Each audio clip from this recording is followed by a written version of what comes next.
नमस्कार. यूसी न्यूजच्या अमरावती बुलेटिनमध्ये आपल्या सर्वांचं स्वागत. अमरावती जिल्ह्यात मुसळधार पावसानं अक्षरशः कहर केला आहे. जिल्ह्यातील तब्बल 39 महसूल मंडळांमध्ये अतिवृष्टीची नोंद झाली असून जनजीवन प्रभावित झालंय.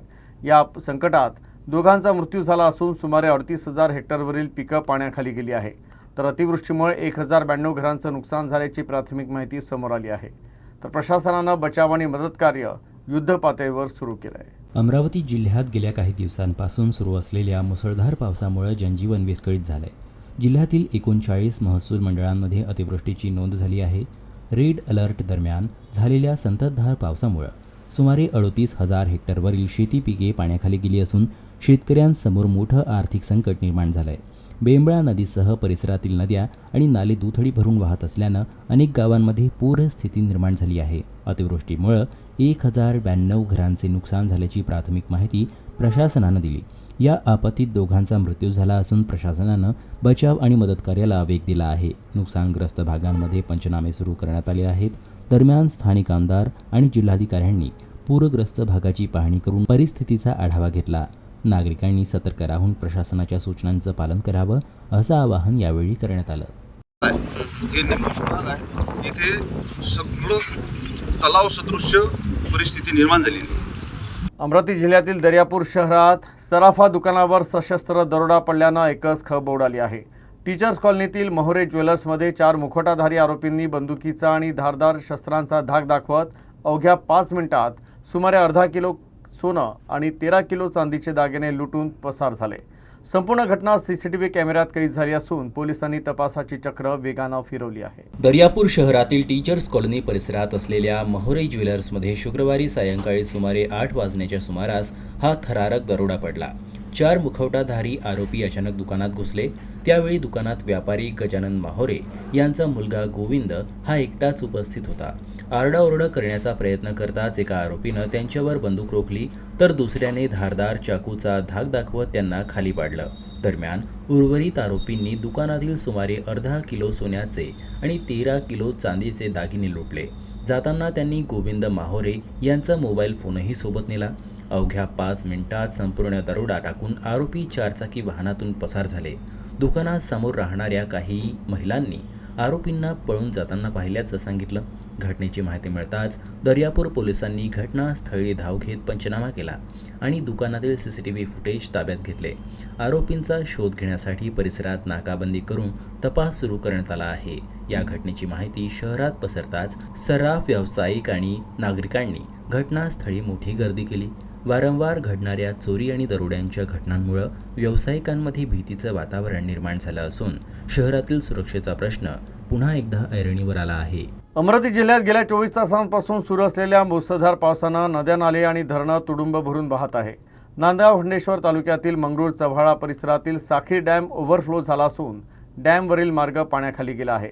मात्र कोणत्याही प्रकारचे सुरक्षा बॅरिकेड्स, इशारा फलक किंवा पोलीस बंदोबस्त नसतानाही नागरिक या मार्गावरून जीव धोक्यात घालून ये जा करतायत.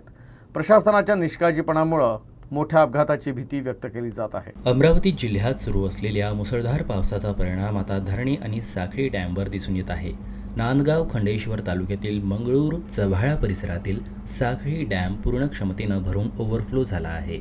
डॅमवरील नागरिकांच्या ये जा करण्याचा मार्ग पाण्याखाली गेल्यानं परिस्थिती अत्यंत धोकादायक बनली आहे.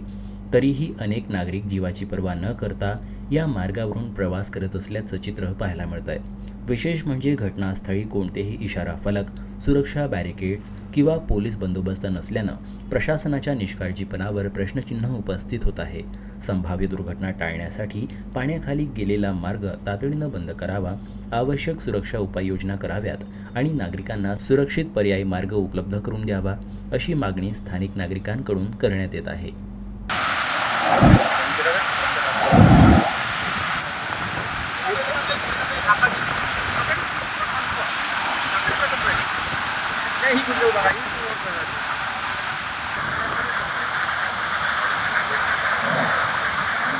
अमरावती जिल्ह्यातील नांदगाव खंडेश्वर तालुक्यात मुसळधार पावसानं शेतीसह जनजीवन प्रभावित झालंय. शेतात पाणी साचल्यानं पिकांचं मोठ्या प्रमाणात नुकसान झालं असून अनेक ठिकाणी घरं, दुकानं आणि शेती साहित्याचं नुकसान झालंय. या पार्श्वभूमीवर शिवसेना ठाकरे गटाचे नगरपंचायत नेते प्रकाश मारोटकर यांच्या नेतृत्वात शेतकऱ्यांनी तहसील कार्यालयावर मोर्चा काढला आणि 7 दिवसांच्या आत नुकसान भरपाई देण्याची मागणी केली. नांदगाव खंडेश्वर तालुक्यात सलग झालेल्या मुसळधार पावसामुळे शेती पाण्याखाली गेली असून अनेक ठिकाणी पिकांचे मोठ्या प्रमाणात नुकसान झाले आहे. शेतात जलमय परिस्थिती निर्माण झाल्यानं पिके खरडून गेल्याचं शेतकरी सांगत आहे. 30 जुलै रोजी तब्बल 12 तास झालेल्या मुसळधार पावसामुळं शहर आणि ग्रामीण भागात मोठं नुकसान झालं. अनेक घरांमध्ये पाणी शिरल्यानं अन्नधान्य खराब झालं तर काही घरे कोसळली. शहरातील अनेक दुकानांमध्येही पाणी शिरून मोठं आर्थिक नुकसान झालं. तालुक्यातील अनेक शेतांमध्ये नदी नाल्याचं पाणी शिरल्यानं शेतीचं मोठं नुकसान झालं. विहिरी खचल्या, विद्युत खांब पडले, शेतातील स्प्रिंकलर, पाईप व अन्य साहित्य वाहून गेलं. काही ठिकाणी बकरी पालन व पोल्ट्री व्यवसायालाही फटका बसला. बोगस बियाण्यांच्या संकटातून सावरत असतानाच नैसर्गिक आपत्तीनं शेतकऱ्यांचं नुकसान केलं. त्यामुळे उद्धव बाळासाहेब ठाकरे गटाचे नेते प्रकाश मारोटकर यांच्या नेतृत्वाखाली शेतकऱ्यांनी तहसील कार्यालयावर धडक देत 7 दिवसाच्या आत सरसकट नुकसान भरपाई देण्याची मागणी करणारे निवेदन तहसीलदारांना दिले. शेतकऱ्यांच्या शेती पिके पूर्णपणे खरडून गेलेली आहे. शेती पिकांच्या नुकसानासोबतच अनेक शहरात, अनेक गावात पाणी शिरल्याने घरं पडलेले आहे. घरं पडल्यामुळे शेतकऱ्यांच्या घरातील अन्नधान्याचं नुकसान झालं. शेती पिकासोबतच स्प्रिंकलर सट असेल, विद्युत तार असेल, विहिरी खचलेल्या आहे. कुठं पोल्ट्री फार्म तर कुठं गोट फार्म वाहून गेलेले आहे. प्रचंड नुकसान. अमरावती जिल्ह्यामध्ये सर्वाधिक नुकसान हे नांदगाव खंडेश्वर तालुक्यामध्ये झालेलं आहे. आज आम्ही सकाळी पूर्ण तालुक्याचा दौरा केला. या दरम्यान प्रशासनाचे अधिकारी कुठेच आले नाही, म्हणून आज तहसीलदार आणि तालुका कृषी अधिकाऱ्यांना आम्ही घेराव करून निवेदन सादर केलेलं आहे शिवसेनेतर्फे की तात्काळ आजच्या आज सर्वेक्षणाची गरज नाही, कारण 100% नुकसान झालेलं आहे. शेतकऱ्यांना 7 दिवसाच्या आत या अतिवृष्टीची नुकसान भरपाई द्यावी, अन्यथा आम्ही तीव्र आंदोलन करू असा इशारा आज प्रशासनाला आम्ही या ठिकाणी दिलेला आहे. अमरावती शहर गुन्हे शाखेनं सार्वजनिक वितरण प्रणालीतील म्हणजेच पीडीएस फोर्टिफाईड तांदळाचा मोठा साठा जप्त केला. गोपालनगर येथील बंद सूतगिरणीच्या गोदामावर टाकलेल्या धाडीत तब्बल 450 क्विंटल तांदूळ, 2 मालवाहू ट्रक असा 33 लाखांचा मुद्देमाल जप्त करण्यात आला. गोपालनगर येथील बंद सूतगिरणीच्या गोदामावर टाकलेल्या धाडीत 450 क्विंटल तांदूळ, 2 मालवाहू ट्रकांसह सुमारे 33 लाख रुपयांचा मुद्देमाल हस्तगत करण्यात आला. या प्रकरणी अमन अनिल श्रीवास याच्या विरुद्ध राजापेठ पोलीस ठाण्यात गुन्हा दाखल करण्यात आला आहे. गुन्हे शाखेला मिळालेल्या गोपनीय माहितीच्या आधारे पोलीस निरीक्षक दिनेश दहातोंडे, पोलीस निरीक्षक अतुल वर आणि जिल्हा पुरवठा विभागाच्या पथकानं संयुक्त कारवाई करून हा बेकायदेशीर साठा उघडकीस आणला. मुसळधार पावसानं साईनगर अकोली रेल्वे अंडरपासमध्ये मोठ्या प्रमाणात पाणी साचल्यानं नागरिकांना मोठा त्रास सहन करावा लागला. त्यानंतर आमदार प्रवीण पोटे पाटील यांनी घटनास्थळाची पाहणी करून महानगरपालिका आणि रेल्वे अधिकाऱ्यांची बैठक घेतली.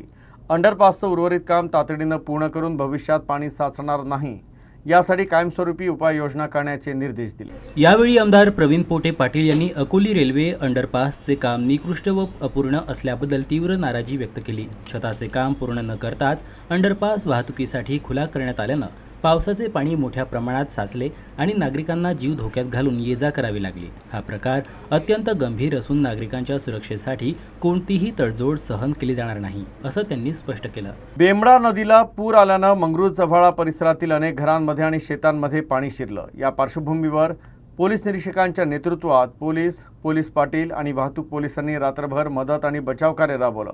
प्रशासनाकडून पूरग्रस्तांसाठी जेवणाची व्यवस्था करण्यात आली. पूर येण्याची शक्यता लक्षात घेऊन मंगरूळ चव्हाळा पोलिसांनी नागरिकांना आधीच सतर्कतेचा इशारा दिला होता. मात्र काही वेळातच बेंबडा नदीला आलेल्या पुरामुळे अनेक घरांमध्ये व शेतामध्ये पाणी शिरलं. या संकटाच्या काळात पोलीस निरीक्षक अमोल तुळजेवार यांच्यासह गावातील पोलीस पाटील दीपक पिंपळकर यांच्या मार्गदर्शनात मंगरूळ चव्हाळा पोलीस पाटील तसेच वाहतूक पोलिसांनी रात्रभर मदत व बचाव कार्य राबवत पूरग्रस्तांना सुरक्षित स्थळी हलविण्यासाठी आणि आवश्यक मदत पोहोचविण्यासाठी प्रयत्न केले. दरम्यान प्रशासनाच्या वतीने पूरग्रस्त नागरिकांसाठी जेवणाचीही व्यवस्था करण्यात आली असून मदत कार्य युद्धपातळीवर सुरू आहे. काल रोजीला संध्याकाळला 5 वाजता दिवसभरापासून पावसाचा पाऊस सुरू होता आणि त्यामध्येच सायंकाळला 5 वाजता पूर परिस्थिती झाली की साखळी नदीला जी बाजूला साखळी नदी जाते मंगरूळच्या बाजूने, तर त्यामध्ये अचानक पाण्याचा प्रवाह वाढल्यामुळे पाणी जे आहे साखळी नदीचे ते गावात शिरलं. या अगोदर लोकांना आम्ही सूचना दिलेल्या होत्या की पाण्याचा प्रवाह येत आहे, वाढत आहे, तर आपण सुरक्षित ठिकाणी निघून जावे म्हणून. परंतु लोकांनी त्यांना वाटलं की पाणी वगैरे की पूर परिस्थिती वाढणार नाही आणि लोक तिथेच थांबले. त्यानंतर आम्ही सतत मी आणि आमची टीम, त्यानंतर गावातील सरपंच, पोलीस पाटील आम्ही सगळे प्रशासन हे रात्रभर लोकांना सुरक्षित ठिकाणी हलवण्यासाठी ही व्यवस्था केली आहे त्यांना. त्यानंतर त्यांच्या जेवणाची वगैरे व्यवस्था केलेली आहे. राज्य सरकारच्या कर्जमाफीच्या यादीत मोठी तफावत असल्याचा आरोप तिवसा तालुक्यातील शेतकऱ्यांनी केला आहे. हजारो पात्र शेतकरी कर्जमाफीपासून वंचित राहिल्याचा दावा करत त्यांनी तहसीलदारांमार्फत मुख्यमंत्र्यांना निवेदन सादर केलं. तोंडी घोषणांऐवजी शासनानं अधिकृतरित्या लेखी आदेश काढावेत अशी मागणी करण्यात आली आहे. शासनाकडून कर्जमाफीबाबत केवळ तोंडी घोषणा केल्या जात आहेत. मुख्यमंत्री, कृषी मंत्री किंवा सहकार आयुक्तांच्या अशा तोंडी वक्तव्यांवर आता शेतकऱ्यांचा विश्वास राहिला नाही. त्यामुळं सरकारने प्रत्येक घोषणेचा अधिकृत शासन निर्णय किंवा लेखी आदेश त्वरित काढावा अशी आक्रमक भूमिका शेतकऱ्यांनी घेतली. कर्जमाफीच्या यादीत नाव न आल्यानं यवतमाळ जिल्ह्यातील भांब येथील 49 वर्षीय राजू चुड्डुके या शेतकऱ्यानं नैराश्यातून आत्महत्या केल्याची दुर्दैवी घटना घडली. तर धाराशिव येथील जीवन पाटील यांना बँकेने आधी 60,000 रुपये भरा तरच 2 लाखाच्या कर्जमाफीचा लाभ मिळेल असे सांगितल्यानं ते भीषण आर्थिक संकटात सापडले. अशीच परिस्थिती राज्यभरात आणि तिवसा तालुक्यातही पाहायला मिळत आहे. यावेळी परिसरातील अनेक शेतकरी उपस्थित होते. राज्य सरकारने जी कर्जमाफीची यादी जाहीर केली आहे त्यामध्ये अनेक शेतकऱ्यांच्या कर्जमाफीच्या आकड्यामध्ये तफावती आहे आणि जवळपास हजारो पात्र शेतकरी जे आहे जे कर्जमाफीसाठी पात्र आहेत ते सुटलेले आहे या यादीमधून. या संपूर्ण प्रकरणामध्ये आज आम्ही माननीय तहसीलदार साहेबांना निवेदन दिलं. त्या निवेदनामध्ये आम्ही काही मागण्या केल्या. त्यामध्ये मागण्या अशा केल्या की आतापर्यंत सरकारचे मंत्री, माननीय मुख्यमंत्री अनेक घोषणा करतात पण त्या घोषणा पूर्ण होत नाही. त्यामुळे कृषी मंत्र्याच्या आणि मुख्यमंत्र्यांच्या मीडियामध्ये केलेल्या घोषणेवर आम्ही विश्वास ठेवत नाही. त्यांनी कर्जमाफीच्या संदर्भातल्या ज्या कर्जमाफीच्या याद्या आहे त्या नव्याने प्रसिद्ध कराव्या. पात्र शेतकरी जे सुटलेले आहे त्या पात्र शेतकऱ्यांची दुसरी यादी कर्जमाफीची जाहीर करावी आणि या संपूर्ण प्रकरणामध्ये जे शेतकऱ्यांमध्ये संभ्रम आहे, म्हणजे यवतमाळच्या एका शेतकऱ्याने पात्र शेतकरी कर्जमाफीच्या यादीमध्ये नाव नाही म्हणून त्याने आत्महत्या केली. एक शेतकऱ्याचं कर्ज 2.25 लाख रुपये पण त्याचं 94,000 कर्ज माफ झालं. त्यामुळे तो विवंचनित आहे.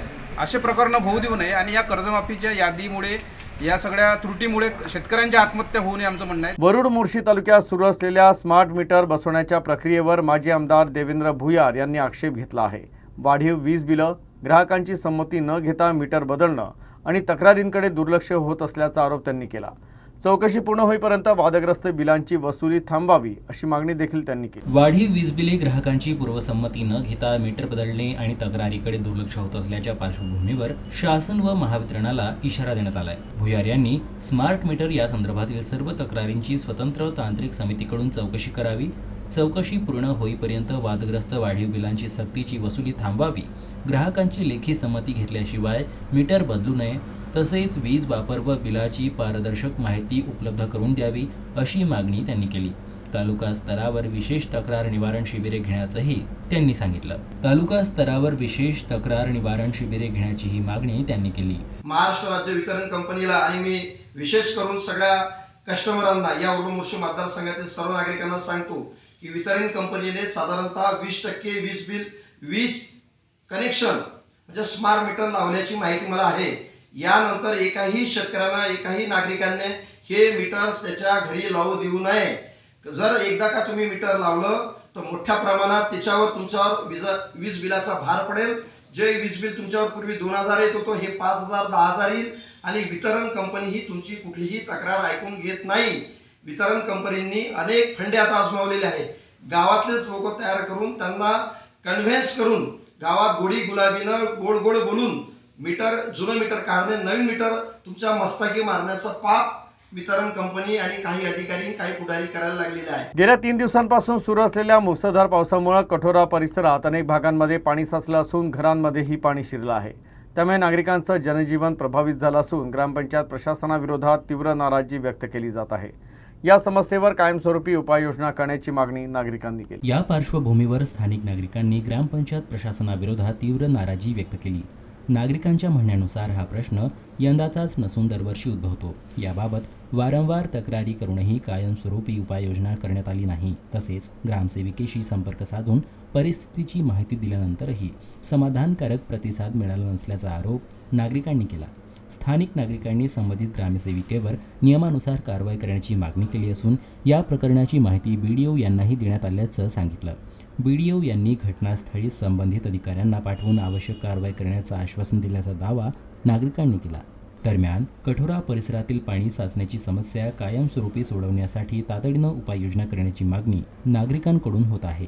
बघा, आज कठोरा ग्रामपंचायत परिसरातील हे अशी परिस्थिती आहे. आज आपल्या ग्रामसेवक मॅडमला सकाळी फोन केला मी, तर मॅडम हे पूर सदृश्य परिस्थिती आहे अशी. तर मॅडमनी होला हो, नाहीला नाही असे उत्तर दिले. त्यांना हे स्वतःच्या ग्रामपंचायतमधलं पाणी नाही काढू शकत, तिकडे लोकांच्या घरात गेलेलं पाणी कसं काढणार आहे? करोड रुपये यांना टॅक्स द्यायला पाहिजे. तरी काही यांचं हे नाही, एवढं निगरगट्ट हे. माझी CO साहेबांना एकच विनंती आहे का ह्या मॅडमला नियमानुसार कारवाई करावी याच्यावर, कारण की हा दरवर्षीचा प्रश्न आहे, या वर्षाचा प्रश्न नाही आहे. 1 वर्षाचा असला तर ठीक आहे, पण दरवर्षी मॅडम त्यांना सांगू आम्ही टाकलेलं आहे आणि त्यांनी अजूनपर्यंत विजिट वगैरे काहीच मारली नाही आहे. मोर्शी तालुक्यातील हिवरखेड महसूल मंडळात झालेल्या अतिवृष्टीमुळे संत्रा उत्पादक शेतकऱ्यांचं मोठं नुकसान झालं आहे. आंबिया बहार संत्र्याची मोठ्या प्रमाणात फळगळ सुरू झाली असून अनेक बागांमध्ये पाणी साचलंय. त्यामुळे लाखो रुपयांचं नुकसान होण्याची भीती शेतकऱ्यांनी व्यक्त केली आहे. तालुक्यातील हिवरखेड महसूल मंडळामध्ये झालेल्या अतिमुसळधार पावसामुळे अतिवृष्टीची परिस्थिती निर्माण झाली असून संत्रा उत्पादक शेतकऱ्यांचे मोठ्या प्रमाणात नुकसान झाले आहे. विशेषतः आंबिया बहार संत्र्याच्या मोठ्या प्रमाणावर फळगळ सुरू झाल्यानं शेतकरी हवालदिल झाला. संत्रा बागांमध्ये पाणी साचल्यानं झाडांच्या मुळावर विपरीत परिणाम होण्याची शक्यता निर्माण झाली असून मोठ्या प्रमाणावर फळांचं नुकसान होण्याचा धोका वाढला आहे. शेतकऱ्यांनी मोठ्या मेहनतीनं जोपासलेल्या आंबिया बहार संत्रा पिकांवर आता नैसर्गिक आपत्तीचा संकट कोसळलंय. अनेक बागांमध्ये फळे गळून पडत असून लाखो रुपयांचं नुकसान होण्याची भीती व्यक्त केली जात आहे. आमच्या हिवरखेड मंडळामध्ये जवळपास 1300 हेक्टरवर संत्र्याचे विक्रमी उत्पादन घेतले जाते. मात्र या अतिवृष्टीमुळे आमच्या संत्रा उत्पादक शेतकऱ्यांचे कोट्यावधी रुपयाचे नुकसान झाले. हा आमचा इथे मौजा घोडदेव शिवारामध्ये आलेला आहे. हे आपले कृषी विभागाचे आपले तलाठी साहेब सुद्धा आपल्यासोबत आहे. हे आपल्या इथे पंचनामा करायला आले. या पंचनाम्यामध्ये आम्हाला असं निदर्शनास आलं की आमच्या इथे जवळपास 12,000 हेक्टरवरील आंबिया बहाराचा संत्रा हा जमीनदोस्त होत आहे. आधी संत्रा उत्पादक शेतकरी संकटात असताना आता अतिवृष्टीचे सुद्धा संकट संत्रा उत्पादक शेतकऱ्यांना ओढवले आहे. मी शासनाला विनंती करतो की शासनाने या मोर्शी तालुक्यातील हिवरखेड महसूल मंडळाचे अतिवृष्टीचे तात्काळ पंचनामे करून संत्रा उत्पादक शेतकऱ्यांना हेक्टरी 50,000 रुपये मदत जाहीर करावी, अशी मी याच्या माध्यमातून शासनाकडे मागणी करतो. बातम्यांची मालिका पुढे अशी चालू राहील. आपण पाहत रहा USN.